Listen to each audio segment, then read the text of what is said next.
سر خواجہ عارف صاحب الگ ہو گئے نہیں، انہوں نے ایک بیان الفی دیا ہے اپنی، یہ تمام جو تھیں یہ کہا گیا کہ یہ حاضر نہیں آ رہے، اتنے بجے نہیں آ رہے، اتنے بجے نہیں آ رہے، اتنے بجے نہیں آ رہے. انہوں نے اپنا ذاتی بیان الفی دیا ہے جو سپریم کورٹ میں اور ہائی کورٹ میں بھی ہم پیش کر رہے ہیں.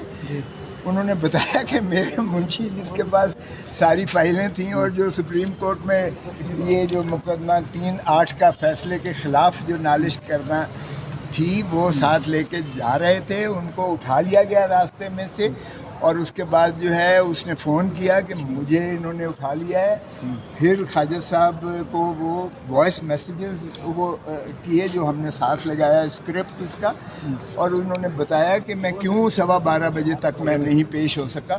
اس کی انہوں نے ایکسپلینیشن دی ہے جس سے یہ ظاہر ہو کہ عمدن جو خواجہ حارث صاحب ہیں وہ یہ نہیں ہے کہ حاضر نہیں آ پائے بلکہ یہ سپریم کورٹ کے ریکارڈ پر موجود ہے. رزاق صاحب رجسٹرار کو وہ ملے، انہوں نے وہ درخواست ان کے سپرد کی، چیف جسٹس صاحب سے شکایت کی کہ ہمارے منشی ہمارے فائلیں اس طرح سے اٹھا لی جاتی ہیں تو ہم کیسے پیش ہوں کسی کے سامنے.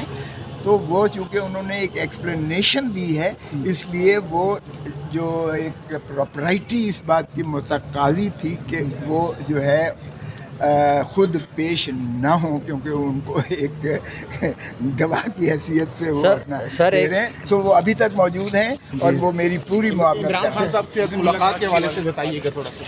عمران خان صاحب سے ملاقات بالکل ہوئی میری، اور ظاہر ہے کہ میں بات اور وکیل گیا تھا، نہ میں کوئی بطور رشتہ دار گیا تھا، نہ میں کوئی پارٹی مین کے طور پہ کوئی پارٹی کے امور ڈسکس کرنے گیا تھا. اس لیے جب وہ کمرے میں سپرنٹینڈنٹ کے انہوں نے ایک پولیس والا بٹھا دیا، یا پولیس والا وردی تو اس کی تھی جہاں سے جو بھی تھا باہر کے وہ بیٹھا، میں نے کہا کہ یہ کون ہے، ہو آر یو؟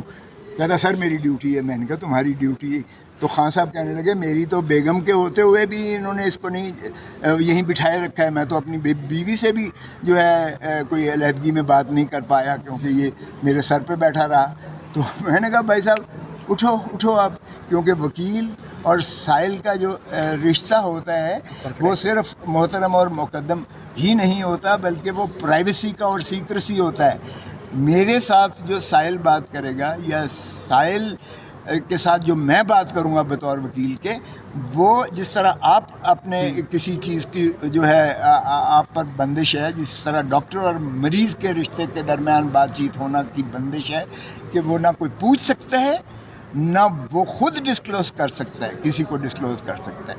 تو یہ تو پرائیویسی کے رشتے میں نے کہا تم اگر بیٹھتے ہو تو میں جا رہا ہوں، میں نے بات ہی نہیں کرنی ہے، اور میں جا کے سپریم کورٹ اور ہائی کورٹ میں کہہ دوں گا کہ اگر یہ ملاقات اس طرح سے کرنی ہے کہ فرشتے نے اوپر سر کے اوپر سوار ہو کر بیٹھنا ہے تو میں تو جا رہا ہوں، میں ملاقات نہیں کرتا. بلاؤ، میں نے کہا سپرنٹینڈنٹ کو تمہارے.